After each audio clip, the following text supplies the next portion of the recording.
Welcome everyone. Also to those of you who are listening online. So today I've received a question. The question is from Paul, and he asks, so he wrote in, he says, here is a question for contemplation. Considering that most of us are lay people and non-monks who live in a more and more stressful world, is it possible to develop on the path by not embracing the 5 precepts fully? For example, we might lie in order to protect someone, or we might occasionally have a few drinks in order to relieve tension due to stress, which could result in actually avoiding an argument or perhaps resulting in having more goodwill toward others. I'm asking this as I think it might be a question that may generally affect people starting out on the path. Thank you. Okay. So it's a good question concerning the 5 precepts for lay people. Okay, for those of you who don't know, on the Buddhist path we usually have 3 so-called trainings. The first one is the training of sila, which means something like, it's often translated as morality. Quite a good translation would be restraint, actually. So it's your practice of morality, of ethics, of restraint. The second training is the training of Samadhi, which is the training of attentive stillness, concentrative kind of meditation, like stilling the mind. And the third training is Panya, which is the training of, you could say, wisdom born of insight, or training of clear vision, transcendence of suffering, etc. So we have these 3 types of training. And the precepts belong to the first type of the trainings, belong to the training of morality or ethics, of virtue or restraint. And these 5 precepts, they are to avoid taking life. This is the first one, really, really important precept. Not harming anyone, really not taking any life.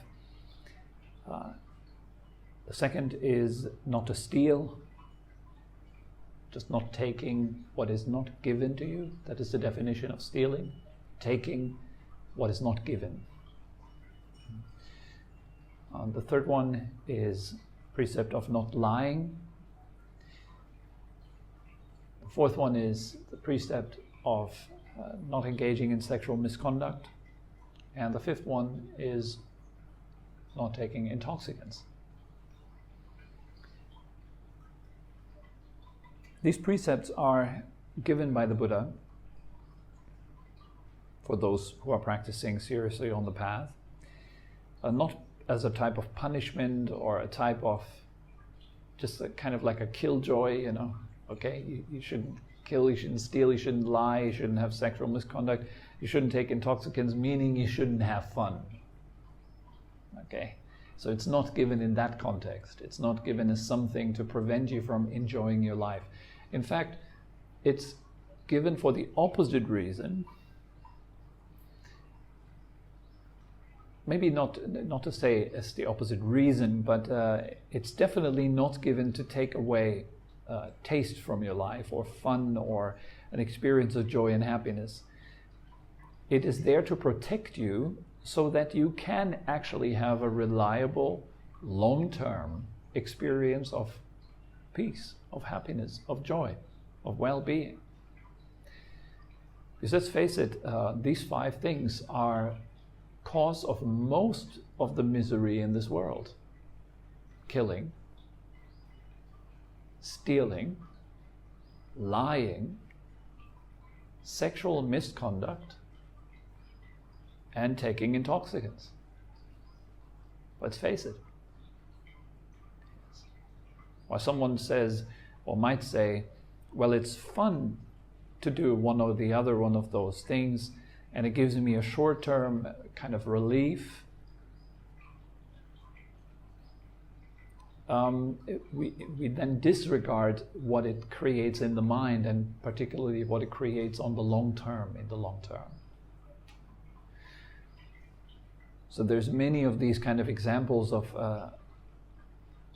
avoiding things that may feel like they are fun, but actually we have enough knowledge to discern them as being something that's harmful on the long run, right? You may be smoking, you may be really addicted to kind of sweets, you like to eat the sweet stuff, but something inside of you tells you, you know it's not good for you. You know it's not good for you. But you kind of don't want to give it up because you think deep down inside, actually, it benefits me. It makes me happy, it gives me energy, and so forth. And you know what? You're actually right. And here's the problem.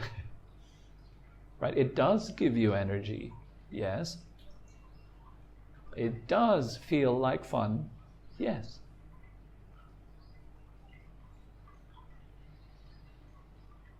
But it also does other things, right? And some of the things that it does, for example, in the case of eating too much sweets or so, it will mess with your body in significant ways, and over the years or months or so forth, it will create serious harm in the body. And usually this is it's very sneaky, right? It comes like very slow, so you don't notice it until it's already there. It's already in your house. It's already in the body. And then there is the big shock one day. The diagnosis of this or that, you know. Or something of your past backfiring to you, you thought would be long forgotten. But it comes back to you, it returns, and it comes with a revenge. It's due to the negative actions that we commit that we suffer. This is really important to understand. It is not due to external events that we suffer. It is due to our own mental setup and our own mental actions that are perpetually going on, most of the time subconsciously, that create suffering for ourselves. And a lot of those actions, they do not seem like they create suffering because they do create some short-term relief. Like drinking alcohol, for example, it creates a short-term relief for stress, right? That there's no arguing with that. A glass of wine makes you feel relaxed, right? But it also does other things. Okay.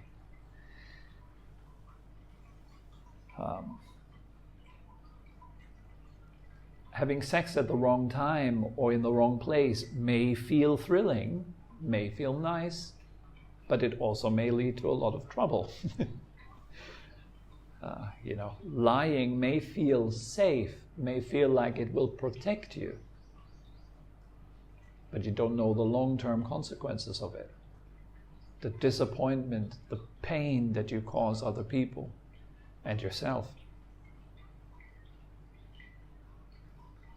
And the fact that most of these actions are actually coming from pain. They're not really coming from joy, from happiness.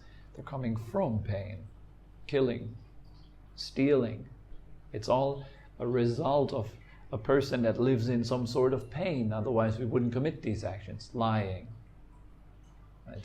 If someone lies, well, obviously they are living in some sort of fear, right? They need to pretend, they need to make other people believe the untruth so that they think that they will be safe through that.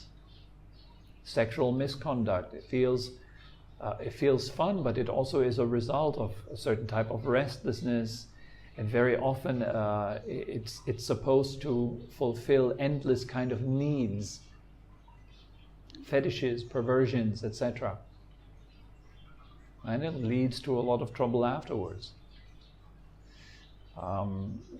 Intoxicants, the same kind of thing, right? Very often we are not drinking in order to actually benefit people or ourselves. We are drinking to forget. We're drinking not, so it creates a certain type of dullness. In that dullness, we do not have to deal with ourselves for a little while. So first of all, it's really important to understand that these precepts are not there to take away things that are nice in your life. They are there to protect you. It's the first training. The first training provides a protective environment for you that helps you, protection for what, of course, that helps you to actually go deeper into meditation and have true experience of joy and happiness, which is way deeper than anything this world could ever give you. Way more fulfilling than anything that you could get from outside of yourself. But in order to get to those states that are that fulfilling, you need to have a certain lifestyle that actually allows you to settle down. If your lifestyle doesn't allow your mind to settle down in your meditation, you're acting as an obstacle to yourself. You're actually preventing yourself from experiencing higher states of happiness, higher states of mind, higher states of being. We can't be as happy and as fulfilled and joyful as we would like to be, because we are in our own ways. We are creating a certain type of distortion in the mind. We are creating a certain type of vibration that doesn't let the mind settle down, and it's due to our lifestyles that we have that. And so these 5 precepts, they are designed for people who do not want to think too much about their lifestyles. They just want to go deep into meditation. So we go, here are your 5 precepts, you take them, you'll be safe, your meditation will develop smoothly. If you just take them and you observe them, you will have far less trouble in your life will be far more simple, you'll be more healthy, you'll have more strength, you have more energy available, so easy to go deeper into meditation practice.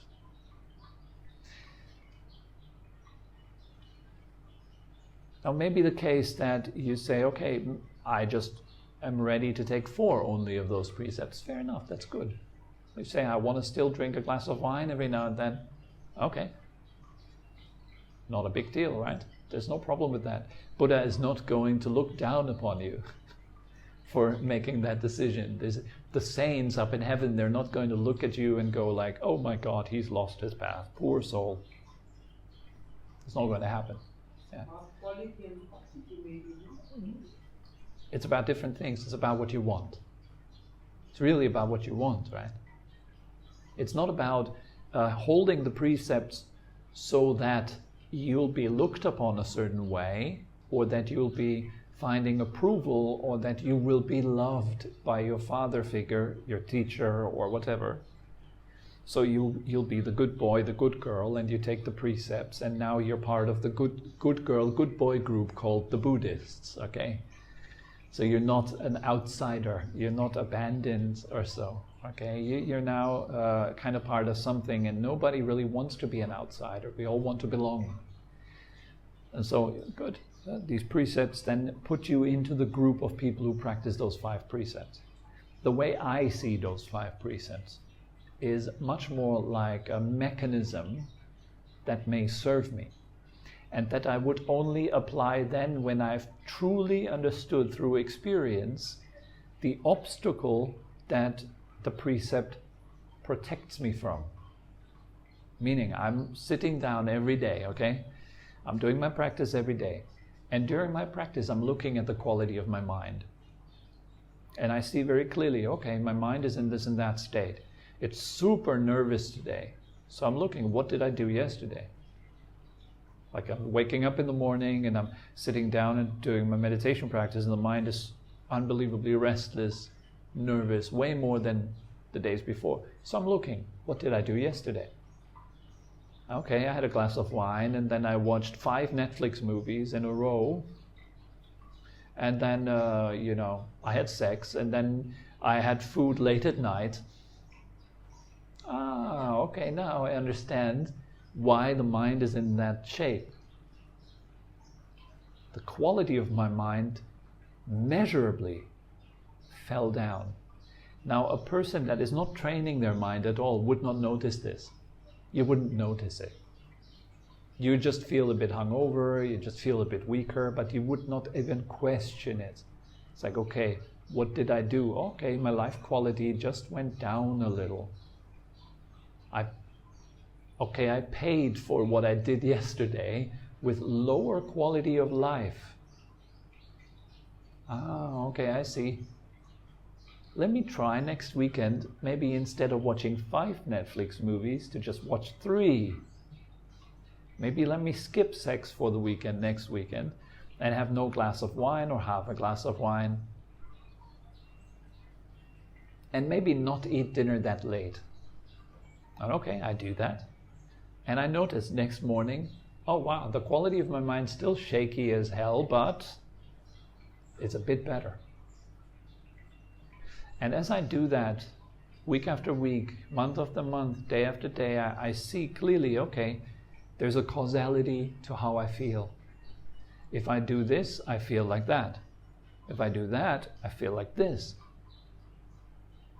If I don't do that, I feel like this. If I don't do this, I feel like that. If you have that kind of understanding, that's what I call intelligence. It's basic intelligence. You understand, okay, this type of action hurts me, and this type of action benefits me. Now, based upon that understanding, you may naturally take precepts. Because you naturally understand, oh wow, in my past I've been lying so much. Now in my meditation I feel all that guilt and that weight on my back. It's still there. It's not gone. I still feel like I cannot possibly look those people in the eye today because I've lied to them in the past. So what do you do about it? Well, first of all, you promise to never do that again because you understand clearly, what I did is not serving me at all. And because you understand that, you also, first of all, you say you never do that again. And then also another thing will arise is, let me make it good again. So you might well go and call up those people and tell them your lies that you've told them. This actually happened to me when I was studying in the monastery. It's just one day I was just living my day ordinarily, and I was just doing my evening meditation or something, and I reflected on my past actions toward people in my life and the many, many lies that I've told them. But it was due to my insecurity. When I was much younger, I would have a whole lot of insecurity about myself, so I would tell them false stories of myself, to make myself feel more tough, more cool, more like I'm that guy that you want to associate with, not, what, you're that lame? Okay, I don't want to have anything to do with you. You'll be the loser in class, right? But I made myself the winner in class because I had all these false stories about myself. And well, then I had to call up my friends and my parents, my grandparents, and tell them all the many untruths that I told them before when I was younger. And I had to do this because it shook me up so badly when I was sitting in my meditation in the evening. I was just crying and crying and crying and crying. I couldn't stop crying. It was just so bad. I felt so bad about myself. It's there. We all have that. It just waits to come out, I tell you that. It just waits. So we all have something inside of ourselves that's in the unconscious, in the subconscious part of our mind that we do not want to face. We conveniently store it away until it's time, and it will come up, and it will come with force. And then you will have to act, and a precept is an appropriate action to take. Oh wow, what I did is harmful. May I never do that again, so as to protect myself from suffering and others, so that I'm not another source of suffering in this world. Because otherwise it makes no sense that we might run around in the world and go on protests and demonstrate against all the injustice and all the suffering, and we have very loud voices. But us, ourselves, we still have so much work to do on ourselves. That would be a true revolution. You turn your eye around onto yourself. That is revolutionary. You turn around and you see, wow, I am a source of pain in this world. May I free the world from my pain, and therefore I promise I will never lie again.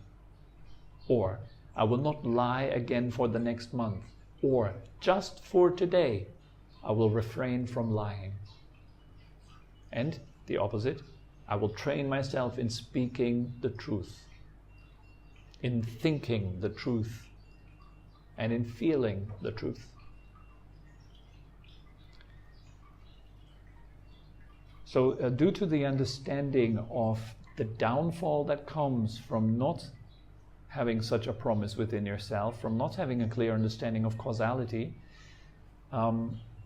that may motivate you to then take such a precept, right? You either take the 5 precepts, or you make your own precepts as you go along, and you can experiment with that. I'm constantly experiencing with this, experimenting with this, also experiencing with this, but the way I do it is just from day by day. I'm looking at my meditation and I see, okay, is it getting better or not? Am I becoming more still or not? And if that's not the case, I have to ask myself, well, why?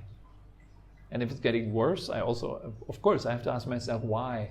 What am I doing differently? How am I spending my time during the day, right? Who am I associating with, etc.? And here we come to the second part of Paul's question, which is really interesting. For example, he says, we might lie in order to protect someone. Okay, that may be the case, right? You may lie in order to protect someone. There is a talk given by Venerable Thanissaro Bhikkhu. He talks about this aspect of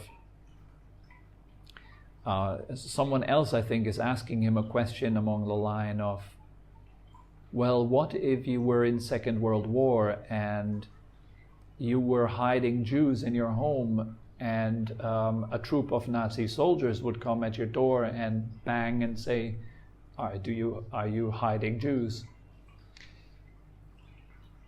And then you may lie, right? In that case, that is the assumption. And Thanissaro Bhikkhu actually said, if you get yourself in a situation like this, you better think it through really well.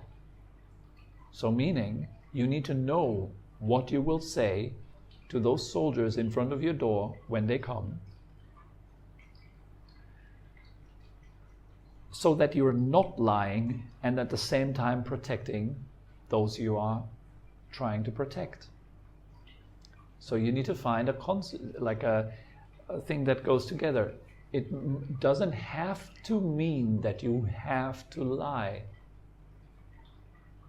So that's why we have to think it through. If we get ourselves into a situation where we choose to protect someone, and we are serious about our precept, our promise to not lie, then you have to think it through in terms of that promise too.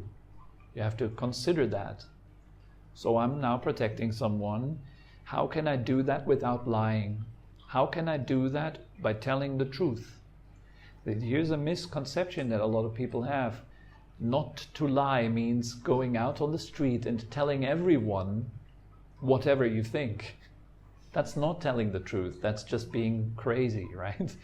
Like telling everyone your darkest secrets. You just go out on the street and just reveal everything that you think must be revealed. That is wrong. Not lying means to devote yourself to speaking the truth, to not act out of deception. And as you're protecting someone, you have to think that through. Or better not get yourself into a situation where you're associating with people who constantly need some sort of protection because they constantly get themselves into trouble. Then it may be best not to associate with such people that cause so much trouble in your life. So it's really, really important to think it through from the very, very beginning. Who am I associating with? Let's say you have a friend who likes to borrow money from other people and then he doesn't want to pay it back, and then he goes to you to hide. And he does that every time, and you constantly get trouble with people who are chasing him. They're coming into your house, they're breaking in, they're banging against the door in the middle of the night seeking him. Well, better not associate with a person like that, because he will pull trouble into your life. And because that guy will pull trouble into your life and you're constantly helping him to keep doing his trouble, the trouble cannot end. And it will come to you and it will disturb you. And you will have no peace of mind because you constantly need to deal with things that cost you energy. And you don't really need to deal with those things. The only thing you need to do is cut your ties with people who bring trouble into your life, which makes you or may make you have to lie or something like that. It's really important to understand that a lie doesn't just come alone as a little lie. It comes with a whole rat's tail of situations often. And so you want to live a life that is so skillful that you avoid these kind of problems to the best of your ability. That includes understanding who you're associating with, who is your friend, who is not, who may bring trouble into your life, who not. And then you may have to say occasionally in your life, very firmly, you may have to say no to certain people. Sometimes we get ourselves in a whole lot of trouble because we just simply don't dare to say no, because we're too afraid that the other person may not like us anymore if we say no. And then all the trouble they bring into your life, of course, exists in your life too. So it's complicated. You need to really be watchful. And you would be watchful. Maybe it's wrong to say you need to be watchful or you must be watchful. You don't have to do anything. But you would be watchful if you really want to progress in meditation practice. If happiness is your priority, if peace, if the end of suffering is your priority, you would naturally do these kind of things. Avoid trouble. Avoid confrontations that are unnecessary. And keep your life quiet and calm to the best of your ability so that you can actually develop yourself. That doesn't mean that trouble will not come and find you. It will still come and find you, but far less. And it's more manageable. There's a certain type of trouble that is needed in your life. You must experience it. You cannot do anything about it. It will come and find you. But there is a whole lot of trouble that you don't have to actually experience. And knowing the difference is really crucial. Okay, he also asks, or he gives an example, Paul. He says, or we might have occasionally a few drinks in order to relieve tension due to stress. And he goes on, which could result in actually avoiding an argument or perhaps resulting in having more goodwill toward others. An interesting way to formulate that statement. We may have a few drinks in order to relieve tension due to stress. Yes, well, like a painkiller, a drink relieves tension, but it doesn't deal with the problem. Does that make sense? Okay, so a painkiller takes away your headaches after you've had too many drinks. You take an aspirin and you feel okay. The problem is that this very often allows us to continue knocking ourselves out because there are painkillers. Very often also people who have a health insurance, they act much more carelessly than those who don't. Because they kind of know I'll be caught when I fall by my health insurance, right? But those who do not have a health insurance, they may act, I don't know the statistics on that, but I know it from my personal self. The years when I did not have a health insurance, I was taking a lot of care of myself because, you know, if you have to go to hospital due to some stupid avoidable thing, then you have to pay these huge bills, and I just did not want that. So I had to take more care, and it was much more a topic to me personally than when I had health insurance, and it made me a bit more careless. So the same thing is with painkillers, and the same thing very often is with alcohol. It's the case, right? We drink, or we have a few drinks too much. The actual reason why we drink, if we are perfectly honest, is not often to relieve stress or to actually avoid an argument, or because we want to have more goodwill toward others, and we feel, okay, I'm having stress, so therefore I have a beer, and when I have my beer, I'll be able to have more goodwill toward others. Then what you do in that moment is you create in your mind a certain connection between goodwill and beer. So you think, okay, if I have the beer, then I can have goodwill. Or if I have a beer, then I can relax. And if I have the beer, then I can relieve tension. It would be more accurate to say, if I have a beer, I will mask my tension for a little while. Or I'll send my tension to sleep for a little while. So I won't notice that I actually have tension for a little while. It's like you have a dirty room and you just turn off the light. So you don't have to see it for a moment. You could also take the vacuum cleaner and clean up your room and make everything nice and clean, and then you have actually no problem with having on the light. Meaning, to translate that to the alcohol example given here, actually you could deal with the real problem, then you wouldn't have to drink to relieve stress, because you wouldn't have stress. And that's the real point. So be really honest with yourself. Why do I actually drink? Start there. This is the precept of not lying to yourself also. I really drink because I don't want to face up with my own bullshit, or I don't want to deal with my stress. I just want to kind of knock it out for a little moment. It's not because I want to be kinder to others or something like that, even though it may be a consequence, but then it's not really you that's kind to others, it's the beer, or it's the wine, or the drug, or whatever intoxicant that it is. I remember one time I was somewhere on the beach, and I was approached by a young couple, and they were so friendly. My goodness, such nice people, right? And they came, was like, hey, how are you? It's great to see you. And they were just so open and so interested in what I had to say. And then when I asked them questions, they were so open-hearted, and just I was so awestruck really by that level of kindness and happiness and joy that they displayed. And they looked perfectly clear. And then eventually they asked me if I want to have some ecstasy. And then I was like, now I see who's been talking with me.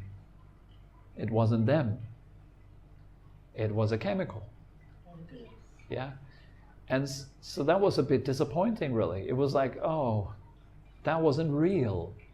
It was like a hallucination in a way, right? It wasn't real. It wasn't truth. It was just something that acted through them, a chemical that acted through them. So that I found that to be a bit disappointing, really. It was like, I wonder if they would still be that friendly the next morning when they're on the hangover from the ecstasy, which are supposed to be really, really bad, I think.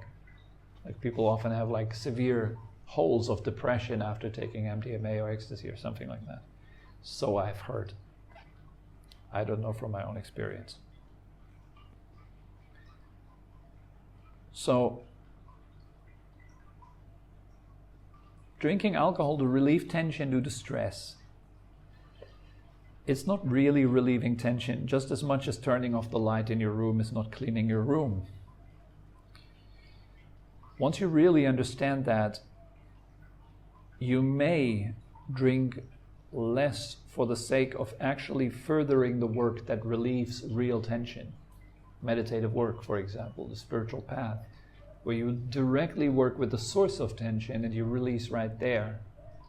So you experience the happiness of someone who has had a glass of wine or a glass of beer, just without the glass of wine and without the glass of beer. It's cheaper and it's much more fulfilling, actually, because it lasts you and it doesn't come with a price for your health, for your mental balance and equilibrium.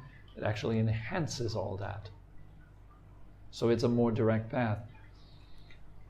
That may be a decision at some point in our lives, when we come to a point where it's like, okay, I notice that me having drinks regularly interferes with my practice to a level where I don't want this anymore. I would like to get better at my practice. So maybe I sacrifice my pleasure with drinking at that moment so I get a higher degree of happiness. Also, please remember, never give up the type of happiness that you have in your life if you don't have something better.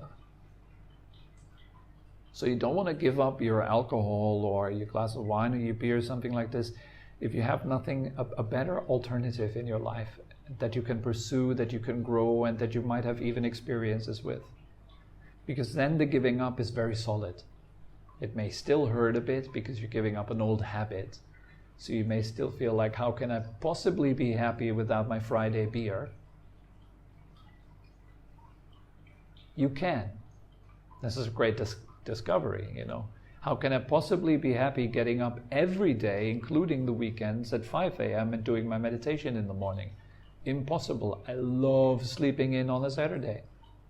And you will discover that too, it's possible. And you get more energy and more happiness than you ever thought is possible out of that.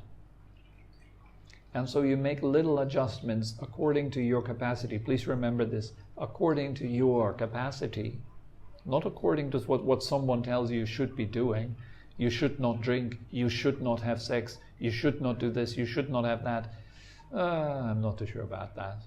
I don't think that will really work out in the long term for most people. It usually doesn't. It creates this repressive kind of spiritual personality that only does things because they're told to do them, or because it's in, or because it's the thing to do in their community, and they don't really do it out of heart. And that's what's really important, because it comes from this understanding, the deeper understanding. I take those precepts from my heart because I understand if I don't do that, I cannot possibly advance the way I want to. Right? It's like the guy going to the gym and he builds muscle, builds muscle, builds muscle, at some point reaches a plateau. He would then ask himself, like, why doesn't it go any further? Oh, and in the process he finds out it's because he still eats in a way that doesn't support further growth. So he has to then change his diet. Maybe the word have to is wrong here. He wants to. Because he wants the muscles more than he wants the gummy bears or whatever it is that he might be attached to at the moment. So yeah, it's as simple as that. You weigh off, you think, okay, what does it take for me to get what I want? And what would I have to let go in order to get what I want? There's this famous quote from, I think it was Hippocrates. Yeah, I think it was Hippocrates, because I'm not sure, please correct me if I'm wrong. But the quote goes something like, if you want to be healthy, you have to be willing to give up what makes you ill. And think of precepts like that. If you want to be happy, you have to be willing to give up what interferes with your happiness. It applies, right? It applies in the same way. And discovering what interferes with your happiness will eventually lead to a natural kind of precept that you take. Okay, I will not do this anymore because it just keeps me from being more happy. Okay, so that's all that comes to mind about the precepts. I hope that this was helpful. And I hope it came across that it's not based on this idea of being just the restrictive kind of Buddhist that says you should absolutely take those 5 precepts if you want to do your meditation, otherwise you will fail and you will never get anywhere with your meditation. And I don't really share this kind of very intense, very severe, restrictive, dogmatic kind of type of attitude to the precepts. For me personally, I choose a more introspective route, that I really look at my lifestyle carefully and see what do I need to change to go deeper. But that's me, because I really want to go deeper in my meditation, so I have to look at what I'm doing, of course. And that is different for all of the people who are practicing. It doesn't matter where you are on the path. Maybe you're just starting out. Just do a little less. Just do a little less. Maybe you are doing something 5 times a day, which will take away massive amounts of energy from you. A good teacher might give you advice, well, try 3 times for 1 week and see how you go with that. He wouldn't tell you, oh, that's a sin, you should never do this again. Because it would not work. And it may work for a while because you're repressing and suppressing yourself, but very often that backfires in some way. It comes out somewhere else. You have a priest which is super repressive with his sexuality, it comes out in other ways, and very often in pretty bad ways. And that's not only true for your typical kind of stories of Christianity and their priesthood, but it's true in literally every religious order.